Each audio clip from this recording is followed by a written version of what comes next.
Nama lelaki itu Raka Wiratma, dan malam sudah memerasnya seperti kain pel yang dipakai seharian. Jam menunjukkan lewat pukul 12 ketika ia naik ke KRL terakhir. Bukan karena ia ingin, tapi karena hidup seringkali tak memberi pilihan lain selain yang tersisa. Seragam kerjanya kusut, bau AC kantor masih menempel di kemeja. Matanya perih, kepalanya berdengung, dan pikirannya kosong seperti dompet di tanggal tua. Gerbong tidak penuh, tapi juga tidak benar-benar sepi. Beberapa penumpang duduk terpencar, wajah mereka seragam, lelah, kosong, dan ingin cepat menghilang.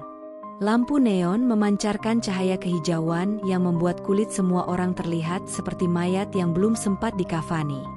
Raka duduk di kursi dekat pintu antar gerbong. Tas kerjanya ia peluk di dada, bukan karena takut dicuri, tapi karena tubuhnya butuh sesuatu untuk diakini masih nyata. Sebelum matanya menutup, ia sempat melihat papan digital di ujung gerbong. Gerbong 5. Angka itu menempel di kepalanya seperti permen karet di sol sepatu. Kereta melaju. Dengung rel berubah menjadi nyanyian pengantar tidur. Kelopak matanya jatuh tanpa izin. Tidurnya tidak dalam, tapi cukup untuk mencabutnya dari waktu. Ia terbangun oleh sesuatu yang hilang. Bukan suara keras. Justru kebalikannya. Kesunyian. Sunyi yang aneh, terlalu bersih, seperti ruangan yang baru saja ditinggalkan semua orang karena alarm yang tak terdengar. Raka membuka mata. Gerbong kosong. Semua kursi terisi oleh ketiadaan. Tak ada manusia, tak ada tas, tak ada sisa percakapan. Bahkan sampah pun seperti disapu bersih oleh tangan yang tak terlihat. Lampu masih menyala, tapi cahayanya terasa lebih dingin, lebih jauh. Kereta masih bergerak. Ia bisa merasakannya dari getaran halus di lantai, tapi suara rel seperti ditelan sesuatu. "Mas?" panggil Raka pelan. Suaranya jatuh dan mati sebelum mencapai ujung gerbong. Ia berdiri. Lututnya sedikit gemetar, entah karena tidur terlalu lama atau karena insting purba yang mulai berteriak. Raka melihat ke arah jendela. Di luar, tidak ada apa-apa. Bukan gelap biasa. Tidak ada lampu kota, tidak ada bayangan tiang, tidak ada refleksi rel. Hanya hitam pekat, seperti cat basah yang belum kering. Jam tangannya mati. Layar digitalnya gelap, seolah waktu menolak bekerja sama. "Bercanda," gumamnya. "Ini cuma kebablasan stasiun." Ia berjalan menuju pintu antar gerbong. Langkahnya menggema terlalu keras di telinga sendiri. Gagang pintu dingin saat disentuh, dingin yang bukan berasal dari AC. Saat pintu terbuka, angin tipis menyentuh wajahnya, membawa bau logam dan sesuatu yang lebih tua, bau ruang tertutup yang tak pernah dibuka. Raka melangkah ke depan. Pintu menutup di belakangnya dengan desis pelan. Ia berhenti. Gerbong di hadapannya, sama persis. Susunan kursi. Iklan keselamatan yang terkelupas di sudut. Noda hitam di lantai dekat kursi ketiga. Bahkan bungkus permen merah yang terjepit di kaki kursi, detail kecil yang terlalu spesifik untuk kebetulan. Dan di ujung gerbong, papan digital itu menyala tenang. Gerbong 5. Raka tertawa kecil, tapi tawanya terdengar palsu, seperti rekaman yang diputar ulang. "Capek banget gue," katanya. "Salah baca." Ia menoleh ke belakang. Pintu yang tadi dilewatinya sudah tak terlihat. Yang ada hanya pintu lain, identik, menunggu untuk dibuka. Raka berjalan lagi, membuka pintu, menutupnya. Gerbong 5. Napasnya mulai pendek. "Oke," katanya, kini lebih keras. "Tenang. Kereta panjang. Nomor bisa diulang." Ia mencoba lagi, dan lagi, dan lagi. Setiap pintu membawanya ke gerbong yang sama. Setiap papan digital menyatakan kebenaran yang sama. Setiap jendela menampilkan kegelapan yang sama. Raka mulai menghitung langkah. 20 langkah dari pintu ke pintu. Ia menggores dinding dengan kunci, membuat tanda kecil di dekat iklan. Goresan itu terasa meyakinkan, bukti bahwa ia pernah ada di sana. Ia membuka pintu berikutnya. Goresan itu ada lagi. Keringat dingin mengalir di pelipisnya. Tenggorokannya kering. Jantungnya berdebum terlalu cepat, seperti mencoba lari tanpa kaki. "Masinis," teriaknya. "Ada orang di sini." Tak ada jawaban. Tidak ada gema. Seolah suaranya diserap dinding. Raka berlari. Pintu dibuka. Ditutup. Dibuka lagi. Gerbong yang sama menyambutnya seperti ejekan. Jam berlalu, ia yakin itu jam, karena tubuhnya mulai terasa berat.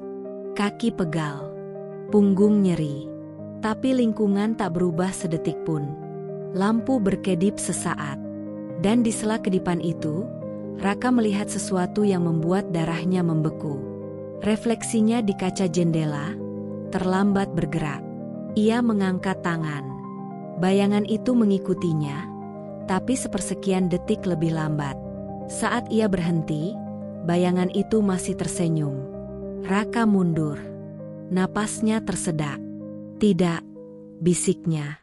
"Ini tidak nyata." Ia menutup mata. Menghitung sampai 10. Membukanya lagi. Gerbong tetap sama. Nomor tetap sama. Senyum di kaca menghilang, tapi rasa diawasi tertinggal seperti bekas tangan di bahu. Raka terduduk di lantai. Kepalanya bersandar pada kursi plastik yang dingin. Dalam hati, ia mulai berdoa. Doa acak, doa lama, doa yang sudah bertahun-tahun tidak ia sentuh. Kereta terus melaju. Dan gerbong 5 tidak berniat melepaskannya. Di kejauhan, samar-samar, terdengar suara batuk kering. Bukan dari luar. Dari dalam gerbong yang katanya kosong. Dan malam baru saja membuka pintu berikutnya. "Ah!" Suara batuk itu terdengar lagi. Kering. Pendek. Seperti paru-paru yang sudah lama lupa udara segar. Raka mengangkat kepala perlahan. Matanya menyapu gerbong, kursi kosong, lantai kusam, jendela hitam. Tak ada siapa-siapa. Tapi bulu kuduknya berdiri, satu persatu, seperti barisan tentara yang dipanggil apel. "Halusinasi," gumamnya. "Kurang tidur." Ia bangkit, lututnya bergetar. Pintu antar gerbong berdiri beberapa langkah di depan, sama seperti sebelumnya. Raka melangkah, lalu berhenti. Ada seseorang di kursi paling ujung. Pria tua. Duduk membungkuk. Jaketnya kusam seperti kain yang terlalu sering kehujanan. Rambutnya tipis, sebagian memutih, sebagian lagi rontok tak beraturan. Tangannya gemetar di atas lutut. Kepalanya tertunduk, seolah malu bertemu dunia. Raka menelan ludah. "Pak?" Suaranya nyaris tak keluar. Pria itu mengangkat wajahnya perlahan. Kulitnya pucat, hampir abu-abu. Matanya cekung, hitamnya melebar seperti tak pernah melihat cahaya. Saat bibirnya terbuka, bau besi dan debu tua tercium. "Kamu juga kebablasan?" tanyanya. Nada suaranya datar, terlalu tenang untuk situasi yang salah. Raka mengangguk tanpa sadar. Ini kereta apa, Pak?" Pria itu tersenyum tipis. Senyum orang yang sudah lama berhenti berharap. "Kereta terakhir," katanya. Selalu begitu katanya. Tapi tidak semua yang naik, turun. Raka melirik papan nomor di ujung gerbong. Gerbong 5 masih menyala. "Bapak dari mana?" tanya Raka, mencoba menjaga logika tetap berdiri. "Dulu?" Pria itu menghela napas. "Dari rumah. Pulang kerja. Anak saya waktu itu masih kelas 3. Ada jeda. Lampu berkedip pelan. "Sekarang?" lanjutnya. "Entahlah. Anak saya mungkin sudah punya anak." Dada Raka mengencang. "Bapak sudah berapa lama di sini?" Pria tua itu menoleh ke jendela. Kegelapan di luar memantul di matanya. Setelah angka berhenti berubah, katanya pelan, "Waktu jadi lelah." Suara lain terdengar. Langkah kaki. Raka berbalik. Di kursi seberang, kini duduk seorang perempuan muda berseragam kantor. Wajahnya pucat, mata sembab, seperti habis menangis lama sekali. Ia menatap ponsel mati di tangannya, mengusap layar berulang kali. "Kamu jangan sering jalan," katanya tiba-tiba, tanpa menoleh. "Kereta ini suka yang capek." Raka mundur selangkah. "Dari tadi, kalian di mana?" "Di sini," jawab perempuan itu. "Selalu di sini. Cuma kadang kamu baru bisa lihat." Satu kursi lagi terisi. Seorang remaja laki-laki dengan tas sekolah robek. Lalu seorang ibu dengan kerudung kusam, memeluk sesuatu yang tak terlihat. Tangannya kosong, tapi lengannya membentuk gendongan. Gerbong yang tadinya kosong kini penuh oleh penumpang sunyi. Tak satu pun dari mereka terlihat benar-benar hidup. Tapi tak satu pun terlihat mati. "Dengar baik-baik," kata pria tua itu, kini berdiri. "Jangan ke depan." Raka menggeleng. Masinis ada di depan. Pria itu tertawa pelan. Suaranya seperti kertas disobek. "Masinis selalu ada di depan," katanya. "Itu bohong yang paling tua." Perempuan berseragam mengangkat wajahnya. Matanya merah, tapi kering. "Setiap pintu itu janji," katanya. "Dan kereta ini senang mengingkari." Lampu berkedip lebih lama. Bayangan para penumpang memanjang di lantai, saling tumpang tindih, seperti akar pohon yang saling mencekik. Raka merasa kepalanya berdenyut. Kalau tidak ke depan, lalu bagaimana keluar? Ibu berkerudung itu menatapnya. Wajahnya kosong, tapi suaranya bergetar. "Turun di tempat yang tepat," katanya. "Sebelum kereta menghafal namamu." "Namaku?" Raka berbisik. Remaja itu menunjuk papan nomor. "Gerbong 5. Awalnya angka," katanya. "Lama-lama jadi kamu." Raka mundur, punggungnya menyentuh pintu. Tangannya gemetar saat menggenggam gagang. Di kaca pintu, ia melihat refleksinya. Wajahnya lebih pucat, matanya lebih cekung dari yang ia kenal. Dan refleksi itu mengangguk padanya. "Jangan," bisik pria tua itu. "Kalau kamu lari, kereta akan memanjangkan jalannya." Raka membuka pintu. Angin dingin menyambar. Bau logam, bau tanah basah, bau ruang tertutup yang tak pernah dibuka manusia. Ia melangkah, menutup pintu di belakangnya. Gerbong berikutnya, sama. Namun kini, kursi-kursinya terisi oleh bayangan samar, seperti foto yang belum selesai dicetak. Suara batuk terdengar di mana-mana. Jam tangan Raka menyala tiba-tiba. Pukul 00. Angka itu berkedip. Lalu berhenti. Raka berjalan cepat. Lari. Membuka pintu demi pintu. Setiap kali, ia kembali. Setiap kali, penumpang bertambah. Setiap kali, wajah mereka semakin mirip dirinya. "Berhenti," teriaknya. Suara itu memantul, tapi kembali dengan nada berbeda. Lebih rendah, lebih banyak. Ia tersandung dan jatuh. Saat bangkit, ia melihat sesuatu di lantai. Tiket kereta. Lusuh. Basah. Nama penumpang tercetak di sana. Raka Wiratma. Tanggal. Tujuan. Ia menjerit. Tiket itu terasa panas di tangannya, seperti baru dicetak dari mesin yang lapar. Pria tua itu kini berdiri tepat di depannya. Wajahnya sangat dekat. "Masih ada waktu," katanya. "Sedikit." "Bagaimana?" Raka menangis. Suaranya pecah. Pria itu menunjuk kursi. "Duduk," katanya. "Atau berhenti mencari. Kalau aku duduk, kamu akan lupa kenapa ingin turun." Lampu padam total. Dalam gelap, suara kereta terdengar jelas untuk pertama kalinya. Derak rel, gesekan roda, napas mesin yang berat. Lampu menyala kembali. Gerbong kosong. Para penumpang menghilang seolah tak pernah ada. Tiket di tangan Raka berubah jadi kertas putih. Papan nomor berkedip, lalu hurufnya kabur. Raka berdiri sendirian. Pintu di ujung gerbong terbuka perlahan. Di luar, untuk pertama kalinya, terlihat peron. Kereta melambat. Dan pilihan yang paling berbahaya adalah yang akhirnya terlihat masuk akal. Kereta melambat dengan enggan, seperti makhluk tua yang dipaksa berhenti makan. Raka berdiri di ambang pintu, telapak kakinya menempel di lantai gerbong yang bergetar halus. Di depannya, peron itu terbentang, sempit, basah, dan tak bernama. Lampu tunggal menggantung miring di atasnya, berayun pelan, menciptakan bayangan yang bergerak tak sinkron dengan sumbernya. Udara di luar berbeda, lebih berat, lebih dingin. Seperti udara yang sudah terlalu lama menunggu. Pintu terbuka sepenuhnya.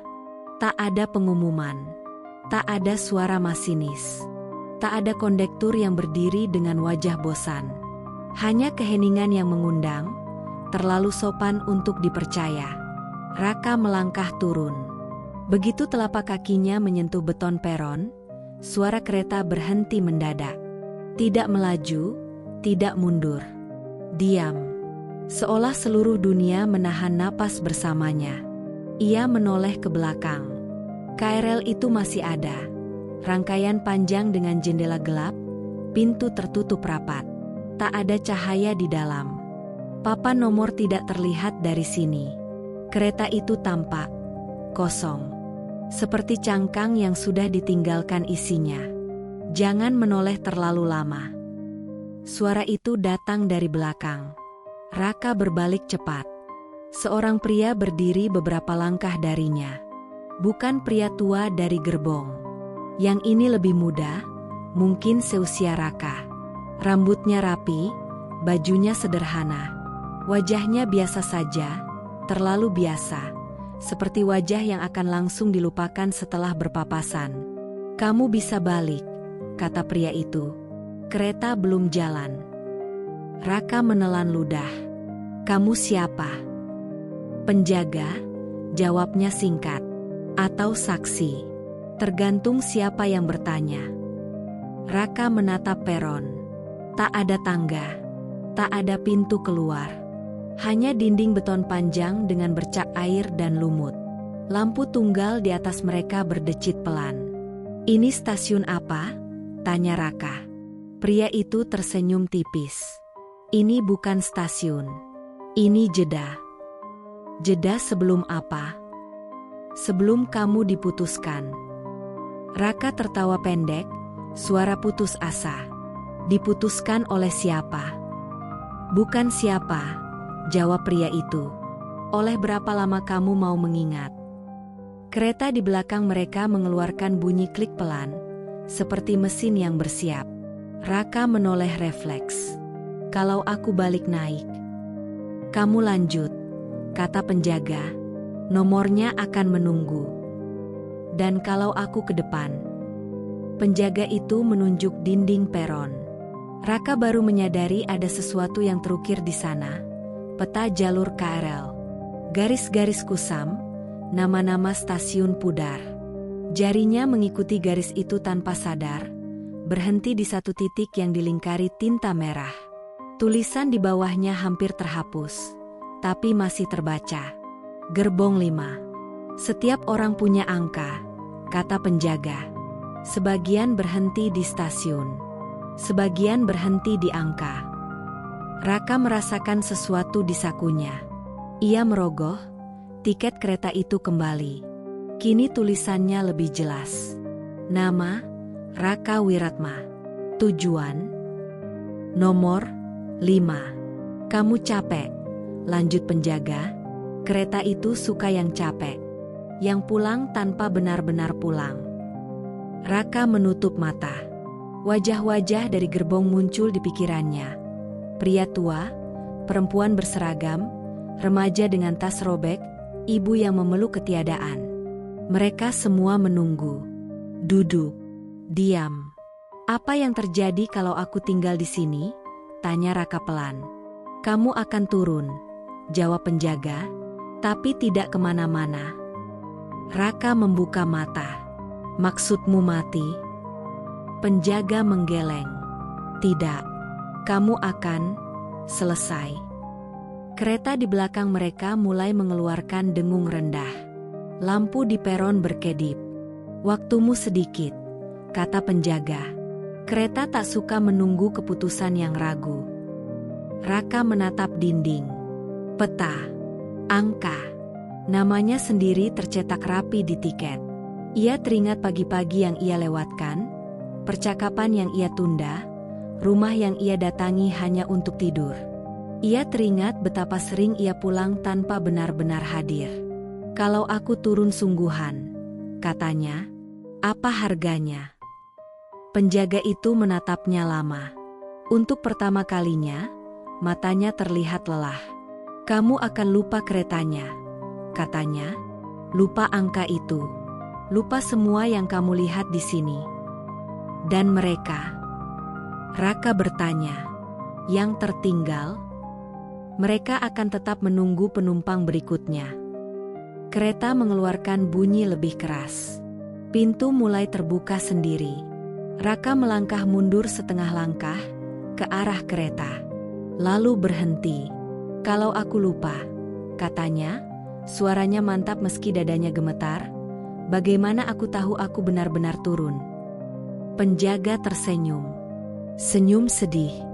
Kamu tidak tahu, katanya, itu tandanya kamu berhasil. Lampu peron padam. Dalam gelap, Raka merasakan sesuatu menyentuh dahinya. Dingin, ringan, seperti ujung jari yang menekan ingatan. Ia terjatuh. Raka terbangun di kursi plastik biru. Kereta berhenti. Pintu terbuka. Suara pengumuman stasiun menggema, normal, jelas, membosankan. Penumpang berdiri, menguap, mengeluh. Mas, ini stasiun terakhir, kata seorang petugas. Raka bangkit. Kepalanya berat. Ia turun bersama arus manusia. Peron terang, ramai, penuh iklan. Tidak ada lampu berayun. Tidak ada dinding berlumut. Ia berjalan keluar. Udara malam menyentuh wajahnya. Dunia terasa biasa. Di saku celananya, ada sobekan tiket kosong. Raka mengernyit, lalu membuangnya ke tempat sampah. Ia pulang. Di depo kereta, jauh setelah tengah malam, sebuah rangkaian KRL diparkir. Lampu di salah satu gerbong menyala sendiri. Papan digital berkedip. Gerbong 5. Dan di kursi dekat pintu, sebuah tas kerja tergeletak, menunggu pemilik yang lupa kenapa ia dulu ingin turun. Kereta terakhir selalu datang. Masalahnya, tidak semua orang benar-benar pergi.